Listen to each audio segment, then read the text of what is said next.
حضرت آدم علیہ السلام زمین پر تشریف لائے تو یہاں رہنے والے مختلف حیوانات ان کی زیارت اور سلام کرنے کے لیے حاضر ہوئے۔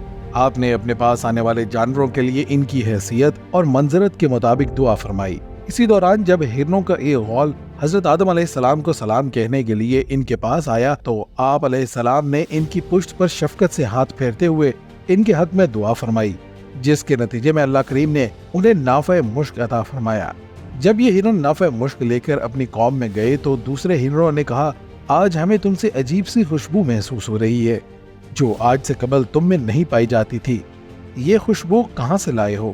ہرنوں نے کہا، ہم خدا کے بندے حضرت آدم علیہ السلام کی زیارت کے لیے گئے تھے۔ انہوں نے پشت پر دست شفقت پھیرا اور ہمارے حق میں دعا فرمائی، جس کی بدولت اللہ تبارک و تعالیٰ نے ہمیں نافع مشک کا حامل بنایا۔ جب دوسری ہرنوں نے یہ سنا تو انہوں نے کہا کہ ہم بھی آدم علیہ السلام کے پاس نافع مشک حاصل کرنے کے لیے جائیں گے۔ یہ کہہ کر وہ حضرت آدم علیہ السلام کے پاس آئے اور ان کی حضور سلام پیش کیا۔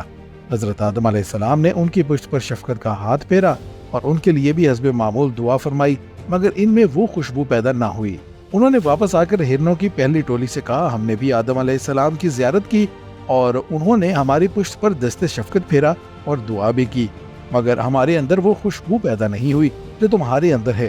تو دوسرے ہرنوں نے جواب دیا کہ تمہاری نیت میں فرق تھا، تم نے حضرت آدم علیہ السلام کی زیارت کو خلوص نیت سے انجام نہیں دیا، بلکہ تمہاری نیت یہ تھی کہ پروردگار تم کو بھی نافع مشک عطا فرمائے، اس لیے تم محروم رہے اور ہماری نیت خالص تھی، لہٰذا حق تعالیٰ نے ہمیں اس خوشبو سے نوازا۔ روایات کے مطابق وہ مخصوص خوشبو قیامت تک ان ہرنوں کی نسلوں میں باقی اور قائم رہے گی، جن کو اللہ تعالیٰ نے ان کی خالص نیت کی بدولت نافع مشک عطا کیا۔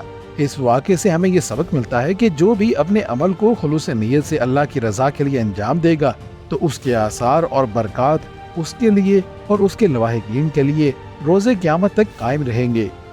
حدیث مبارکہ میں بھی ہے کہ اعمال کا دار و مدار نیتوں پر ہے اور ہر شخص کے لیے وہی ہے جس کی وہ نیت کرے۔